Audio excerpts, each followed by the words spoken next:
Hello दोस्तों, नमस्कार दोस्तों, स्वागत है आप सभी का online data for study YouTube channel पर। इस वीडियो में हम बात करें कई बड़ी और लेटेस्ट अपडेट के बारे में जो कि संबंधित है यूपी टीईटी और सीटीईटी की आजीवन अनिवार्यता को लेकर। साथ ही साथ अगर बात की जाए यूपी टीईटी 2024 के नोटिफिकेशन के बारे में, इसके अलावा 25,000 पदों पर यूपी टीजीटी पीजीटी शिक्षक भर्ती के बारे में, साथ ही नए शिक्षा सेवा चयन आयोग को लेकर और बीपीएससी टीआई 2.0 के बारे में डिटेल में बात करेंगे। चैनल को सब्सक्राइब करके बेल आइकन को दबा लें और वीडियो को लाइक कर दें, जिससे कि आपको रियल ऑथेंटिक जानकारी online data for study YouTube channel से मिलती रहे। बात करते हैं सबसे पहली अपडेट के साथ। दोस्तों, सीटेट 2024 आ चुका है और अगर आप बार बार सीटेट और एस्टेट देकर के परेशान हो चुके हैं तो निश्चित तौर पे आप सभी को समझना चाहिए कि सीटेट को क्रैक करने के लिए आपके पास में बेस्ट स्टडी मटेरियल होना चाहिए, जो कि किसी बेस्ट बुक के अंदर आपको मिल सकता है। और वही बेस्ट बुक मैं आप सभी को इस वीडियो में बता रहा हूं। मैं आपको रिकमेंड करूंगा दिशा पब्लिकेशन की बेस्ट बुक, जिसके साथ अगर आप प्रिपरेशन करते हैं तो बार बार सीटेट एस्टेट आप सभी को देना ही नहीं पड़ेगा। ये बुक इतनी लाजवाब है कि इसमें एनईपी 2020 और एनसीएफ 2023 के पैटर्न को, लेटेस्ट पैटर्न को ध्यान में रखकर इस बुक को तैयार किया गया है। इसमें आप सभी को फोकस किया गया थ्योरी को, conceptional understanding, application, problem solving और रीजनिंग एंड क्रिटिकल थिंकिंग को। साथ ही साथ इसमें आपको समरी ऑफ एनसीईआरटी देखने के लिए मिलती है, जो कि आपके एग्जाम के लिए बहुत ही ज्यादा महत्वपूर्ण है। 3,500 से ज्यादा महत्वपूर्ण क्वेश्चंस आप सभी को देखने के लिए मिलते हैं और उन सभी क्वेश्चंस की डिटेल आंसर की आप सभी के लिए प्रोवाइड की जाती है। ये बुक आप सभी के लिए हिंदी और इंग्लिश दोनों वर्जन में अवेलेबल है।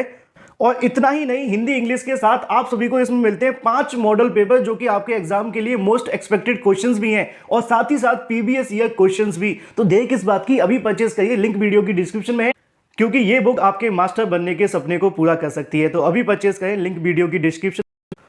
और सबसे पहली जो अपडेट है वो है यूपी टीईटी और सीटीईटी की आजीवन अनिवार्यता को लेकर। दोस्तों, जैसा कि आप सभी जानते हैं कि जैसे ही यूपी टीईटी और सीटेट आते हैं, उसके बाद में लगातार बहुत सारे अभ्यर्थियों के माध्यम से इस मामले पर कहीं ना कहीं सवाल किए जाते हैं कि सर हमारा यूपी टीईटी 2011 का है, किसी का कहा जाता है 2012-15, जो भी आपने परीक्षा दी हो उस साल के अनुसार मैं आपको बताने की कोशिश कर रहा हूँ। कई बार अभ्यर्थियों के माध्यम से इस प्रकार के सवाल लगातार मुझसे पूछे जाते रहे हैं कि 12, 13 या 14, 15 के अंदर हमने यूपी टेट या सीटेट पास किया था या कोई भी शिक्षक पात्रता परीक्षा किसी भी स्टेट की दी थी, तो क्या उसकी आजीवन अनिवार्यता अभी भी है या नहीं है, या उसकी जो आजीवन अनिवार्यता है वो रद्द हो गई है। कई बार इस प्रकार के चैनल के माध्यम से वीडियोस भी बनाए जाते हैं कि यूपी टीईटी को लेकर अगर आपने लेटेस्ट वाला नहीं दिया है तो आपका आजीवन नहीं माना जाएगा। इसके अलावा और भी बहुत सारी बातें। तो इस मामले को लेकर लगातार कई दिनों से अभ्यर्थियों के कमेंट्स आ रहे थे कि वर्तमान में सीटेट चल रहा है, तो जो अभ्यर्थी पुराने हैं कि क्या उनको सभी को आवेदन करना चाहिए। तो इसका जवाब है नहीं। अगर आप पहले यूपी टेट और सीटेट दे चुके हैं और आपके पास में सर्टिफिकेट है, तो आपको किसी प्रकार से आपको दोबारा देने की बिल्कुल भी आवश्यकता नहीं है।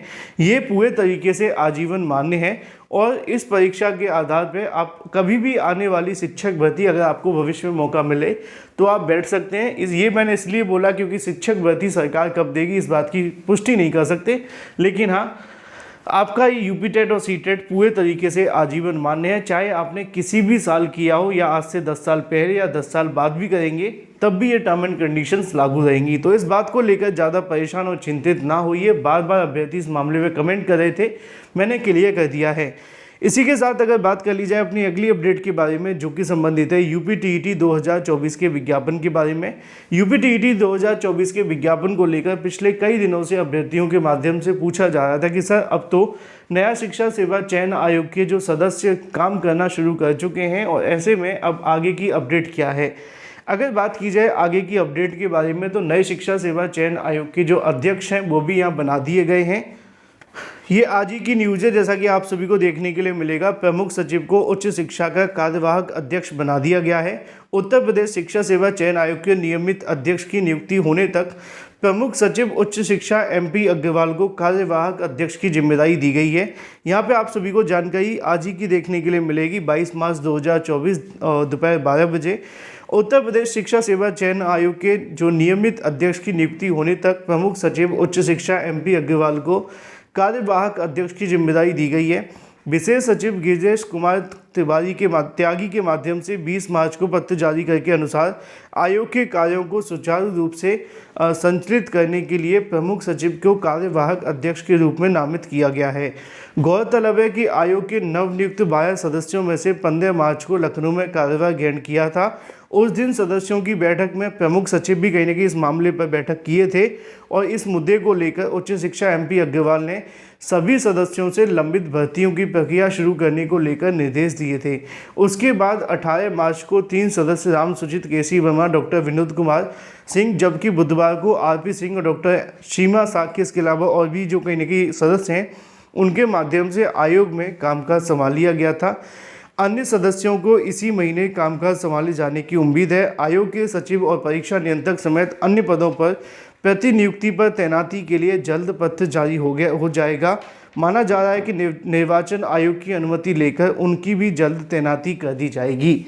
अब ये तो बात हो गई भाई इनकी तैनाती के बारे में और नियुक्ति के बारे में, लेकिन हमारा जो मुद्दा था कहीं ना कहीं प्रोसेस को लेकर था कि अब इनके माध्यम से कब तक प्रोसेस शुरू किए जाएंगे।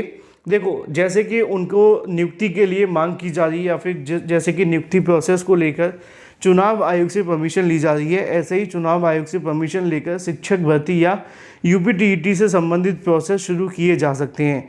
तो यूपीटीईटी 2024 का विज्ञापन जो है वो जारी किया जा सकता है। अगर चुनाव आयोग से परमिशन ले ली जाए तो इसका जो नोटिफिकेशन है वो आ सकता है। ये सीधे तौर पे डिपेंड करेगा सरकार के ऊपर, अगर वो चाहे तो इसका आवेदन ले सकते हैं, लेकिन आप भी जानते हैं कि इसके आने से ज़्यादा फर्क नहीं पड़ेगा। अच्छी बात ये होगी कम से कम यूपी टेट आए तो आगे का जो प्रोसेस है वो शुरू होगा, शिक्षक भर्तियों को लेकर जो रास्ते हैं वो साफ होंगे। फिलहाल बड़ी अपडेट यही है कि यूपीटीईटी का विज्ञापन अगर सरकार चुनाव आयोग से परमिशन लेके निकालना चाहे तो निकाल सकती है, नहीं तो फिर ये चुनाव के बाद ही निकाला जाएगा। इसी के साथ अगर बात कर ली जाए उत्तर प्रदेश के अंदर यूपी टीजीटी बिजली भर्ती के बारे में, जैसा कि आप जानते हैं कि पिछली बार ये भर्ती 2022 में निकाली गई थी और अभी तक इसका जो भर्ती का प्रोसेस है वो कंप्लीट नहीं हुआ है। बीते अगर बात की जाए विधानसभा सत्र के अंदर शिक्षा मंत्री गुलाब देवी के माध्यम से जानकारी दी गई थी कि टीजीटी बिजली के टीचर्स के 25,000 से ज़्यादा पद खाली हैं। नए शिक्षा सेवा चयन आयोग का गठन होने के साथ ही अब अभ्यर्थियों के माध्यम से 25,000 पदों पर यूपी टीजीटी बिजली शिक्षक भर्ती में जोड़ने को लेकर शिक्षा आयोग पर दबाव बनाने का काम किया जाएगा। अभ्यर्थियों का दावा है कि जैसे ही यहाँ पे अध्यक्ष और सभी सदस्य आते हैं नए शिक्षा सेवा चयन आयोग यानी कि पुराने भवन माध्यमिक शिक्षा सेवा चयन आयोग के अंदर, वहाँ पे जल्द से जल्द अभ्यर्थियों के माध्यम से जाकर इस मामले पर दबाव बनाए जाने का प्रयास किया जाएगा कि जो 25,000 से ज़्यादा पद खाली पड़े हुए हैं इन पदों को जोड़कर टीजीटी बिजली भर्ती को सुचारू रूप से चालू किया जाए, जो काफ़ी लंबे समय से लटकी हुई है। इसी के साथ अब देखना दिलचस्प होगा कि आयोग के जो नए सदस्य और अध्यक्ष हैं वो इस मामले पे अपनी क्या राय देते हैं और क्या जानकारी, जो भी अपडेट रहेगी वो आप सभी को इस चैनल के माध्यम से दे दी जाएगी। वही दूसरी तरफ बात कर ली जाए अपनी अगली अपडेट के बारे में, ये तो बता दिया है आपको कि कौन से नए अध्यक्ष बने हैं और क्या इनका फिलहाल में वर्तमान में पद है, लेकिन एक जानकारी ये भी देखने के लिए मिल रही है कि बीपीएससी टीआई 2.0 भी रद्द हो सकती है।